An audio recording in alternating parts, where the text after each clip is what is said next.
अस्सलाम वालेकुम। तो आज हमने ऑटोनोमिक नर्वस सिस्टम फार्माकोलॉजी का 3rd चैप्टर पढ़ना है और इसके हमने पास पेपर्स डिस्कस करने हैं जिसका नाम है कोलिनोसेप्टर ब्लॉकर्स एंड कोलिनेस्ट्रेस रीजनरेटर्स। इनको हम पैरासिम्पैथोलिटिक्स भी कहते हैं। इसके अंदर अगेन काफ़ी सारे ऐसे क्वेश्चन थे जो बहुत ज़्यादा रिपीट हो रहे थे, लेकिन हमने उनको नोट डाउन कर लिया है। ठीक है, तो अब इसको हम स्टार्ट करते हैं। हमारा जो सबसे पहला क्वेश्चन है वो है pharmacological effect of atropine. Atropine का फार्माकोलॉजिक इफेक्ट देखना है हमने किन किन चीज़ों के ऊपर, eye, GIT, CVS, genitourinary respiratory और स्वेट ग्लैंड्स के ऊपर। ये पास्ट रेसिक्यू है। अब हम सबसे पहले आई के ऊपर देखते हैं। आई के अंदर जो मस्करिनिक, क्योंकि ये क्या है, एंटी मस्करिनिक ड्रग है एट्रोपिन। अब आई के ऊपर मस्करिनिक रिसेप्टर दो जगह पे होते हैं, एक है स्फिंक्टर मसल पे और एक है सीलियरी मसल पे। अब स्फिंक्टर मसल का काम क्या होता है? इसका काम होता है डायलेशन या कॉन्स्ट्रिक्शन। किसकी? प्यूपल की। प्यूपलरी डायलेशन या प्यूपलरी कॉन्स्ट्रिक्शन। सीलियरी मसल का काम क्या होता है? इसने करानी होती है एकोमोडेशन। ठीक है, मतलब ये लेंस को स्फेरिकल या फ्लैटन करने में काम आता है कौन? Ciliary muscle. और स्फिंक्टर प्यूपिलाई क्या करता है? प्यूपलरी डायलेशन या हमारे पास कॉन्स्ट्रिक्शन करवाता है। अब मस्करिनिक रिसेप्टर की जब क्या होगी? एक्टिवेशन, तो क्या कराएगा? कॉन्ट्रैक्शन कराएगा, क्योंकि एक्टिवेशन किस तरह से? GQ कपल्ड होगा। GQ कपल्ड क्या कराता है हमारे पास? कैल्शियम कैस्केड के थ्रू कॉन्ट्रैक्शन करवाता है। अब हमारे पास एट्रोपिन क्या है? एंटी मस्करिनिक है, तो ये क्या करा देगा? रिलैक्सेशन। जब रिलैक्सेशन कराएगा तो मिड्रियासिस हो जाएगी, वो मैं यहाँ समझाता हूँ। अब यहाँ पर देखें, यहाँ पर ये जो दरमियान में ये वाला है ना, ये जो डार्क ब्लू कलर से है, ये है हमारे पास स्फिंक्टर मसल। इसके ऊपर क्या होते हैं? Muscarinic receptors. उसके बाद ये जो लाइट ब्लू कलर में है, ये हमारे पास क्या है? Radial muscles. ये सारे के सारे इसके ऊपर कौन से रिसेप्टर्स होते हैं? अल्फा 1 रिसेप्टर्स होते हैं। अब जो स्फिंक्टर मसल्स है उसके ऊपर M3 रिसेप्टर, ये मैंने बता दिया आपको। अब मायोसिस कब कब होती है? मिड्रियासिस कब कब होती है? प्यूपलरी कॉन्स्ट्रिक्शन और प्यूपलरी डायलेशन का पूरा कॉन्सेप्ट आपको इसमें मिल जाएगा। Contraction of the ciliary muscle, let's suppose ये आपका नॉर्मल सीलियरी मसल है। ठीक है, ये नॉर्मल सीलियरी मसल है। इसकी कॉन्ट्रैक्शन हुई तो कैसे हो जाएगा? ऐसे। जब ये ऐसे हुआ तो दरमियान में जो प्यूपिल है वो क्या हो गया? छोटा। तो ये क्या हो गई? Pupillary constriction. अब अगेन हम लेके जाते हैं इसको नॉर्मल पोजीशन पे। पहले नॉर्मल ऐसे था, अब पहले हमने कॉन्ट्रैक्शन की थी, अब हम रिलैक्सेशन कराते हैं। ये रिलैक्सेशन हो गई किसकी? प्यूपिलरी, इसकी स्फिंक्टर मसल की।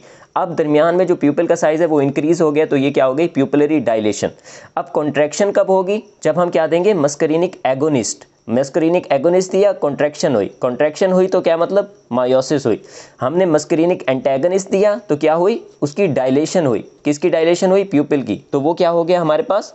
मिड्रियासिस हो गया।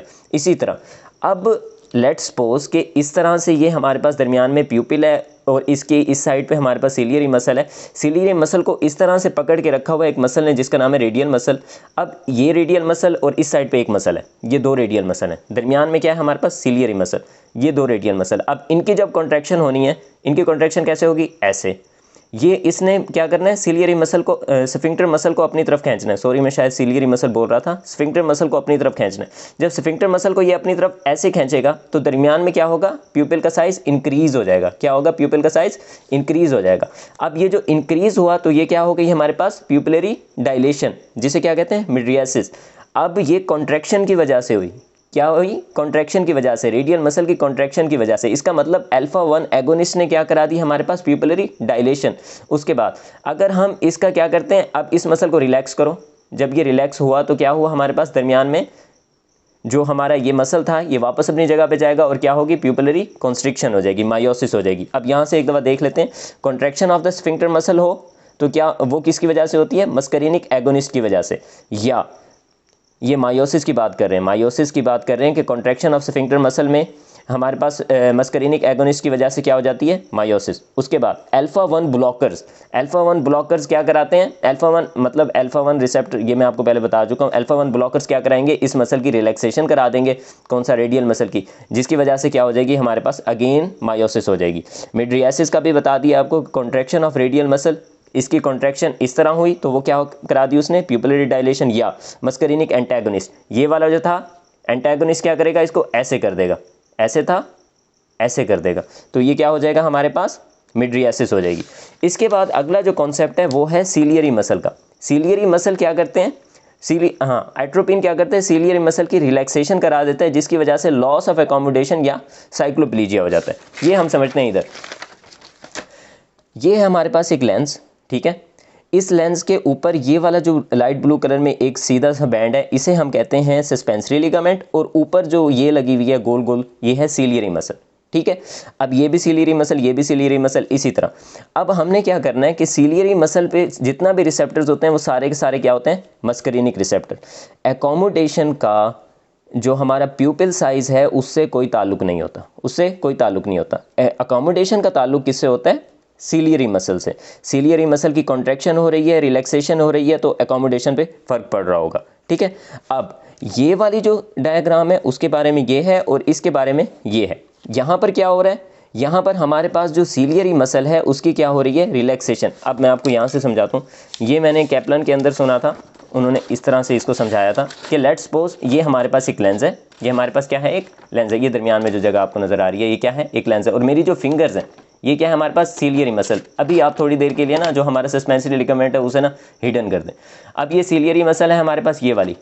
अब मैंने इसको कॉन्ट्रैक्ट कराना है, ये कॉन्ट्रैक्ट कराया मैंने, पहले ऐसे था, कॉन्ट्रैक्ट कराया तो लेंस क्या हो गया हमारे पास, क्या हो गया, स्फेरिकल शेप में आ गया। अब मैं इसे अगेन रिलैक्स कराने लगा हूँ, ये रिलैक्स कराया तो लेंस क्या हो गया, फ्लैटन हो गया। यही वाला कॉन्सेप्ट आपने इधर लगाना है। यहाँ पर देखें लेंस क्या हो गया, फ्लैटन हो गया, कब, रिलैक्सेशन पे, और यहाँ लेंस क्या हो गया, स्फेरिकल हो गया कॉन्ट्रैक्शन के ऊपर। अब जब रिलैक्सेशन हुई तो ये फार वीएन के लिए है, जब लेंस फ्लैटन हुआ तो ये फार वीएन को अकोमोडेट कर रहे हैं, और ये क्या कर रहे हैं, नियर वीएन को अकोमोडेट कर रहे हैं। अब आपने एक बात नोटिस की कि इस अकोमोडेशन में सिर्फ एक मसल इन्वॉल्व है जो क्या है, सीलियरी मसल, और उस मसल के पास सारे के सारे रिसेप्टर्स कौन से हैं, मस्करीनिक। कहीं कोई सिंपैथेटिक रिसेप्टर नजर आया, अल्फा बीटा कोई भी नहीं, कोई रिसेप्टर नहीं है ना। तो इसका मतलब ये है कि इसके ऊपर सिंपैथेटिक कंट्रोल नहीं होता है, अकोमोडेशन पे सिंपैथेटिक कंट्रोल नहीं होता है, इसके ऊपर सिर्फ और सिर्फ मस्करीनिक कंट्रोल है। अब अगर हम इसे मस्करीनिक रिसेप्टर एगोनिस्ट देते हैं तो एगोनिस्ट ने क्या करना है, जाके कॉन्ट्रैक्शन करानी है। जब वो कॉन्ट्रैक्शन कराएगा तो ये क्या होगा, हमारे पास स्फेरिकल शेप में आ जाएगा, तो एकोमोडेशन हो जाएगी नियर वीएन के लिए। एकोमोडेशन किसके लिए हो जाएगी, नियर वीएन के लिए। अगर हम क्या करते हैं, मस्करीनिक एंटेगनिस्ट देते हैं, क्या करते हैं, मस्करीनिक एंटेगनिस्ट देंगे तो ये क्या होगा, रिलैक्स हो जाएगा। वो मैंने आपको बताया था ना, तो मसल फ्लैटन हो जाएगा। अब जब फ्लैटन हो जाएगा तो एकोमोडेशन जो नियर वीएन के लिए होनी थी वो तो लॉस हो जाएगी, क्योंकि उसने मसल को यहीं पे लाकर खड़ा दिया। ठीक है, मतलब सीलियरी मसल यहाँ पर है और दरमियान में जो लेंस है वो इस तरह से फ्लैटन हो गया।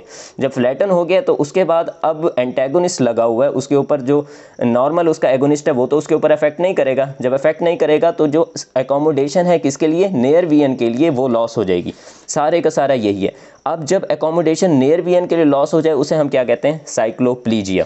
ये रहा हमारे पास दूसरा पॉइंट। ये 2 पेज सिर्फ पहले 2 पॉइंट्स के समझने के लिए थे, अगर ये आपको आते थे तो आप यहाँ तक स्किप कर सकते हैं। इसके बाद हमारे पास अगला टॉपिक है कि जीआईटी के ऊपर इसका एट्रोपिन का क्या इफेक्ट होता है। अब आपने क्या करना है कि नॉर्मल जो भी पैरासिम्पैथेटिक इफेक्ट्स हैं उनको अपोजिट करते जाना है, क्योंकि ये क्या है, एंटी मस्करीनिक है। ठीक है, तो आपने जो भी नॉर्मल सिंपैथेटिक इफेक्ट थे, पैरासिम्पैथेटिक इफेक्ट थे, उनको अपोजिट, उनको उलट करते जाना है। जीआईटी के ऊपर आपने क्या किया था, जो लॉन्गिट्यूडनल मसल्स हैं उनकी रिलैक्सेशन करा दी। असल में क्या होती थी, जब पैरासिम्पैथेटिक कंट्रोल के अंदर उनकी कॉन्ट्रैक्शन होती थी जिसकी वजह से उनकी मोटिलिटी इंक्रीज होती थी। क्या होती थी, इंक्रीज। यहाँ पर क्या होगा, रिलैक्सेशन होगी और मोटिलिटी डिक्रीज हो जाएगी। जीआईटी के अंदर जो उसके पैरासिम्पैथेटिक कंट्रोल के अंदर उसके जो सर्कुलर मसल होते हैं उनकी क्या होती है, रिलैक्सेशन, जिसकी वजह से वो ओपन हो जाते हैं। ठीक है, यहाँ पर क्या होता है, वो क्या हो जाते हैं, क्लोज हो जाते हैं। स्फिंक्टर क्या हो जाते हैं, क्लोज हो जाते हैं।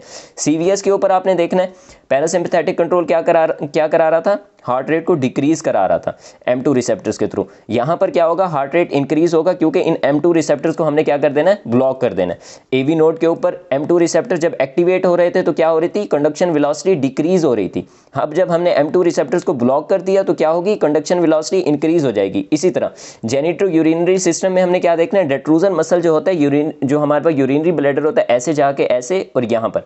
अब जो यहाँ पर होता है ना, ये ट्राइगोन होती है, और ये जो सारा मसल होता है, ये मस्कुलर बैग होता है, ये डेट्रूजन मसल का बना हुआ होता है। अब ये जब कॉन्ट्रैक्ट करेगा तो यूरिनरी वॉइडिंग होगी। ठीक है, और जब ये रिलैक्स करेगा तो यूरिनरी रिटेंशन होगी। ठीक है, अब जब इसकी रिलैक्सेशन हुई, ऐसे रिलैक्सेशन हुई तो क्या हुई, यूरिनरी रिटेंशन। अब इसने क्या करानी है, एट्रोपिन ने इसकी रिलैक्सेशन करानी है डेट्रूजन मसल की, क्योंकि M3 रिसेप्टर्स को क्या करेगा, एंटेगोनाइज करेगा, तो यूरिनरी रिटेंशन हो गई। ट्राइगोन और स्फिंक्टर इनकी क्या होनी थी, कॉन्ट्रैक्शन। पहले क्या होनी थी, रिलैक्सेशन। अब ये क्या करा देगा, उसकी कॉन्ट्रैक्शन करा के अगेन यूरिनरी रिटेंशन करा देगा। ठीक हो गया, क्योंकि वहाँ से जो स्फिंक्टर होते हैं वहाँ से यूरिन की आउटपुट होनी है। अब हमने जो ये असल में जो फ्लाइट और फाइट रिस्पॉन्स है उसके अकॉर्डिंग आपने देखना है। ठीक है, तो यूरिनरी रिटेंशन हो जाएगी। उसके बाद है रेस्पिरेटरी। अब रेस्पिरेटरी में क्या होते हैं, M3, और वो क्या करा रहे थे, bronchoconstriction, bronchial smooth muscle में ब्रोंको कंस्ट्रिक्शन। अब एट्रोपिन क्या करेगा, इसको एंटागोनाइज करेगा और क्या करा देगा, ब्रोंकियल डायलेशन। उसके बाद जो स्वेट ग्लैंड्स हैं, आपको पता है कि एट्रोपिन वगैरह क्या करते हैं, वैसे सेक्रीशंस के वो हैं, दुश्मन है, ऐसे समझ ले, एनिमी है, तो ये क्या करा देगा, डिक्रीज स्वेटिंग करा देगा। उसके बाद हमने सीवियस इफेक्ट्स ऑफ एट्रोपिन देखने हैं। अब लो डोजेस पे क्या करती है एट्रोपिन, ये क्या करती है, हार्ट रेट को डिक्रीज करा देती है। हालांकि एट्रोपिन को क्या करना चाहिए, हार्ट रेट को इंक्रीज करना चाहिए, क्योंकि इसने पैरासिम्पैथेटिक का अपोजिट करना है, लेकिन ये हार्ट रेट को डिक्रीज करा रही है। क्यों, क्योंकि लो डोजेस के ऊपर जो प्री साइनेप्टिक एम रिसेप्टर्स होते हैं ना, ये उनको ब्लॉक कर देती है। जब उनको ब्लॉक करती है तो एसिटाइल कोलिन का जो रिलीज है साइनेप्स के अंदर वो ज़्यादा होता है, जिसकी वजह से हमारे पास क्या आएगा, पैरासिम्पैथेटिक इफेक्ट। और वो पैरासिम्पैथेटिक इफेक्ट क्या है हमारे पास, डिक्रीज इन हार्ट रेट। अब हायर डोजेज में एट्रोपिन ने अपना काम करना है। ठीक है, अब एट्रोपिन ने क्या करना है, अपनी बात मनवानी है। अब एट्रोपिन की क्या बात है, उसने हार्ट रेट को इंक्रीज करना है by blocking the M2 receptors. ठीक है, ऐसे नोट के ऊपर। ये हो गया हमारा सीवीएस इफेक्ट किसका, एट्रोपिन का। उसके बाद हमने देखना है कि एट्रोपिन ब्रेडिकार्डिया इनिशियली कैसे कॉज कराती है, वो हम पहले पढ़ चुके हैं। At low dosages atropine causes blockade of M1 receptors on inhibitory presynaptic neurons, thus permitting increased acetylcholine release and this acetylcholine causes bradycardia. ये मैं आपको पहले बता चुका। अब अगला क्वेश्चन है हमारे पास, atropine as preanaesthetic agent. अब हम क्या है, एट्रोपिन को ना प्री ऑपरेटिव मेडिकेशन के तौर पे यूज़ करते हैं जब एनेस्थीसिया हम किसी ईथर कंपाउंड से दे रहे हो। ठीक है, वो क्यों भाई, ईथर जो है हमारे पास एक इरिटेंट एनेस्थेटिक है। ये क्या करता है, जो एयरवे की सिक्रीशंस है ना उन्हें बहुत ज़्यादा बढ़ा देता है, जिसकी वजह से क्या होता है, लेरेंजियोस्पाज्म के जो एपिसोड्स हैं वो बढ़ जाते हैं। अब जब हमने प्री एनेस्थेटिक मतलब प्री ऑपरेटिव क्या दे दी, एट्रोपिन दे दी, तो वो ये जो क्या कहते हैं, जो सिक्रीशंस होती है ना एयरवे की सिक्रीशंस, उनको डिक्रीज कर देती है, जिसकी वजह से जो हमारे हैजर्डस इफेक्ट्स हैं वो खत्म हो जाते हैं। इस वजह से हम एट्रोपिन को as a preanaesthetic use करते हैं, और ये क्वेश्चन काफ़ी बार आया हुआ है। अब एट्रोपिन पॉइजनिंग के फीचर्स देखने हैं हमने। एट्रोपिन पॉइजनिंग के फीचर्स कह लें या एडवर्स इफेक्ट्स ऑफ एट्रोपिन कह लें, एक ही बात है। ड्राई, ये आपने निमोनिक का याद कर लेना है। Dry as a bone, hot as a pistol, red as a beet और मैड एज अ हैटर। अब ड्राई एज अ बोन का क्या मतलब है, मतलब बिल्कुल खुश्क। इसका क्या मतलब है कि बॉडी की सारी सिक्रीशंस बंद करा दी। एट्रोपिन ने बॉडी की सारी सिक्रीशंस क्या करा दी, बंद करा दी। Reduce sweating, salivation and lacrimation. Hot as a pistol का क्या मतलब है, हाइपरथर्मिया, मतलब ऐसे करेंगे बुखार करा दिया, और इस बुखार को हम क्या कहते हैं, एट्रोपिन फीवर। अब ये बच्चों के अंदर ना डेथ की सबसे बड़ी वजह है, इसलिए एट्रोपिन को ना बच्चों के अंदर यूज़ करते हुए काफ़ी कॉशियसली यूज़ किया जाता है। रेड एज अ बीट का क्या मतलब है कि क्यूटेनियस वेजोडाइलेशन करा देती है किसकी, arms, head, neck and trunk की। इसके लिए हम टर्म यूज़ करते हैं एट्रोपिन फ्लश। एट्रोपिन फीवर और एट्रोपिन फ्लश ये वैसे आपसे ना वाइवा में अक्सर पूछा जाता है।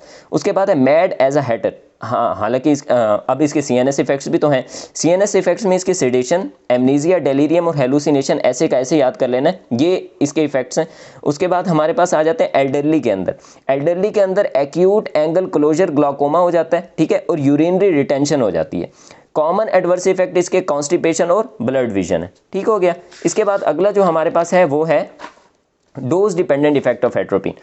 पहले एंटीडोट ऑफ एट्रोपिन पॉइजनिंग मैं आपको पिछली वीडियो में बता चुका हूँ, वो क्या है, फाइजोस्टिगमिन। अब डोज डिपेंडेंट 0.5 मिलीग्राम से 2.0, ये लिपन कॉर्ड से उठाया हुआ है। किससे, लिपन कॉर्ड से उठाया हुआ है, ये मैंने पूरे का पूरा। अब 0.5 से 2.0 मिलीग्राम तक इसके जो स्लाइड इफेक्ट होते हैं वो क्या है, हमारे पास लो डोजेज है ना, तो स्लाइड कार्डियक स्लोइंग मैं आपको पहले बता चुका हूँ किस तरह से। सम ड्राइनेस ऑफ माउथ, मतलब पूरी तरह से इफेक्ट नहीं आया लेकिन ड्राइनेस ऑफ माउथ स्टार्ट हो गई है। इनहिबिशन ऑफ स्वेटिंग भी स्टार्ट हो गई है। उसके बाद इसकी जो मॉडरेट डोजेज हैं वो क्या है, 5.0 mg मिलीग्राम। उसके ऊपर क्या होता है कि इसने अपने इफेक्ट देने हैं कि हार्ट रेट इंक्रीज हो गया, पेल्पिटेशंस हो गई, उसके बाद मार्क्ड ड्राइनेस ऑफ माउथ हो गई, डायलेशन ऑफ द प्यूपिल हो गई, मिड्रियासिस हो गई, और उसके बाद some blurring of the near vision हो गई। ठीक हो गया। उसके बाद हमारे ये वही साइक्लोस्पैज्म वाली बात है जो मैं आपको पहले बताऊँ, साइक्लोप्लीजिया वाली बात है जो मैं आपको पहले बता चुका हूँ। उसके बाद हमारे पास ग्रेटर देन 10 मिलीग्राम पे इसके क्या इफेक्ट्स हैं, हेलुसिनेशन, डेलीरियम और कॉमा, जो इसके CNS इफेक्ट्स हैं उनकी बात हो रही है। उसके बाद है promethazine causes increase in heart rate and drop in blood pressure. ये पास क्वेश्चन के अंदर एक सिनेरियो था, उसके अंदर उन्होंने बताया हुआ था और पूछा हुआ था कि प्रोमेथाजीन कैसे इफेक्ट करती है और हार्ट रेट को इंक्रीज करती है एक ही टाइम पे और ब्लड प्रेशर को उसी टाइम पे डिक्रीज कर रही होती है। अब इसका आंसर ये था कि भाई जो प्रोमेथाजीन है ना, ये असल में एंटी हिस्टामिनिक ड्रग है, लेकिन इसके एंटी मस्करिनिक और अल्फा रिसेप्टर ब्लॉकिंग एक्शंस भी होते हैं। ठीक है, अब जो एंटी मस्करिनिक इफेक्ट होंगे इसके हार्ट के ऊपर, एंटी मस्करिनिक इफेक्ट हार्ट पे क्या होंगे कि हार्ट रेट को इंक्रीज करा दिया। अब अल्फा एगोनिस्ट क्या कराते हैं, constriction of blood vessels. Alpha blocking क्या कराएंगे, dilation of the blood vessel. जब डायलेशन होगी ब्लड वेसल्स की, आर्ट्रियोलर वेसोडाइलेशन की वजह से क्या होगी, hypotension which causes blood pressure to drop. ठीक हो गया। इसके बाद हमने पढ़ने हैं कि contraindication of antimuscarinics क्या होती हैं हमारे पास, जिनके अंदर हमने एंटी मस्करिनिक्स नहीं देनी, वो है ग्लाउकोमा। उसके बाद बिनाइन प्रोस्टेटिक हाइपरप्लेजिया, इसके अंदर जो हमारे मसल्स हैं वो है क्या कहते हैं, जो यूरिनरी पैसेज है वो पहले ही कम है, अगर हम दोबारा एंटी मस्करिनिक दे देंगे तो वो रिलैक्स होने की बजाय अगेन कॉन्ट्रैक्ट हो जाएंगे। कौन से, ट्राइगोन और किसकी बात हो रही है, ट्राइगोन और स्फिंक्टर की, जिसकी वजह से हमारे पास मतलब ये कंडीशन वर्सन हो जाएगी। गैस्ट्रिक अल्सर्स के अंदर हमने नहीं देने, उसके अंदर एसिड पेप्टिक डिजीज़ के अंदर नहीं देने। Should be taken cautiously in infants due to the danger of hyperthermia, ये मैं आपको पहले बता चुका हूँ। उसके बाद हमने देखना है कि हाँ, drugs for motion sickness. Motion sickness की ड्रग्स कौन सी होती हैं। सबसे पहले हम देख लेते हैं मोशन सिकनेस असल में होता है क्या, बल्कि पहले पढ़ लेते हैं। एंटी मस्करिनिक्स होती हैं और फर्स्ट जनरेशन एंटी हिस्टामिन्स होती हैं। एंटी मस्करिनिक्स हमारा टॉपिक का वो है पोर्शन है, वो कौन सी हैं, स्कोपोलामीन, फिर उसकी टॉक्सिसिटीज़ भी हमने बतानी है। और जो फर्स्ट जनरेशन एंटी हिस्टामिन्स है उसके अंदर आ जाती है डाइफेनहाइड्रामीन। अब जो स्कोपोलामीन है इसकी टॉक्सिसिटीज़ में टैकीकार्डिया, वही जो पैरासिम्पैथोलिटिक्स टिपिकल इफेक्ट्स हैं वही वाले हैं सारे, ब्लड विजन, जीरोस्टोमिया और डेलीरियम। उसके बाद हमारे पास है इसका डाइफेनहाइड्रामीन की टॉक्सिसिटी, सिडेशन और orthostatic hypotension. Pharmacological basis of scopolamine in motion sickness, इसके लिए हम पहले देख लेते हैं किसको, कि मोशन सिकनेस क्या होती है। मोशन सिकनेस हमारे पास क्या होती है, mismatch between sensory inputs that our brain receives.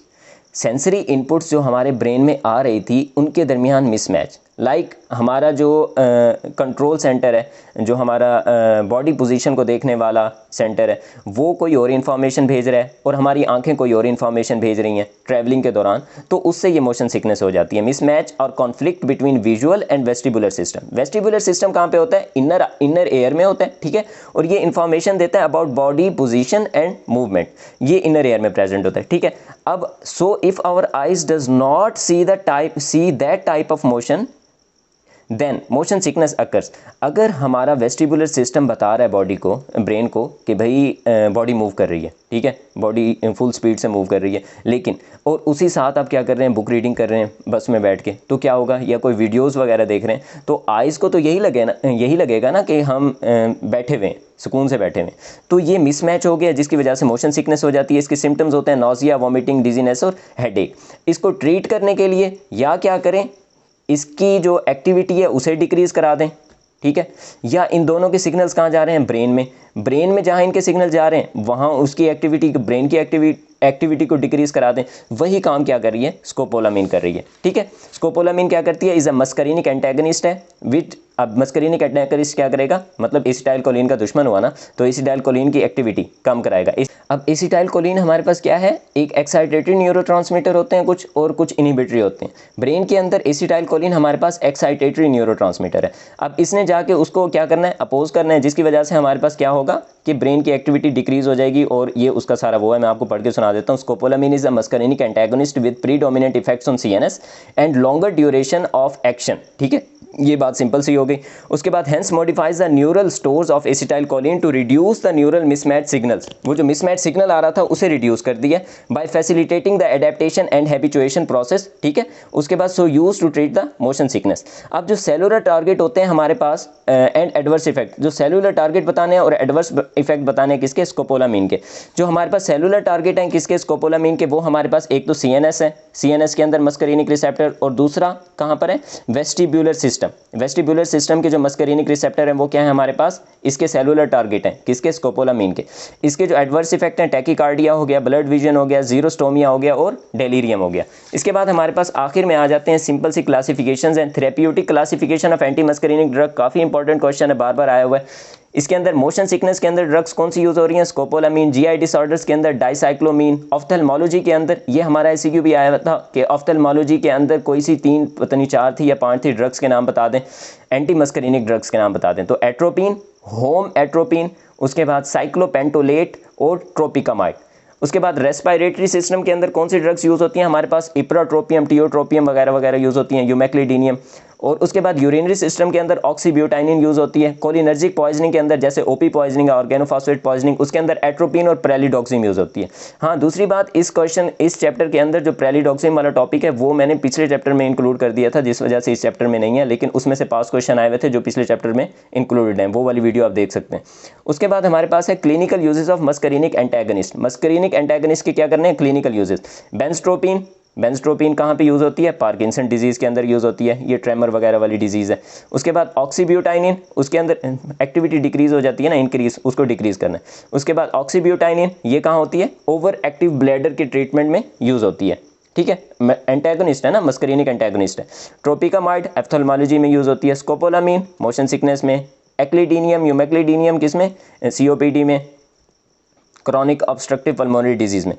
अच्छा, एट्रोपिन किस में यूज़ होता है, OP poisoning, organophosphate poisoning, treatment of bradycardia, bradycardia atropine दो, ट्रैकिकार्डिया हो गया, मतलब सही हो गया ब्रेडिकार्डिया। उसके बाद treatment of intestinal spasticity. Spasticity क्या होती है, इनवॉलेंट्री मूवमेंट करा करा के ना, मतलब बहुत ज़्यादा मूवमेंट हो रही हैं तो उससे ना स्पास्टिसिटी, एक होती है फ्लेक्सिडिटी, एक होती है स्पास्टिसिटी। तो इसको हमने मतलब बहुत ज़्यादा मूवमेंट हो रही है तो एट्रोपिन दे के मूवमेंट कम कर देते हैं। उसके बाद क्या करते हैं, suppress the respiratory secretion prior to surgery, ये भी हम पहले पढ़ चुके हैं। होप सो आप लोगों को समझ आ गया होगा। कोई भी क्यूरी हो you can ask. Thanks for watching.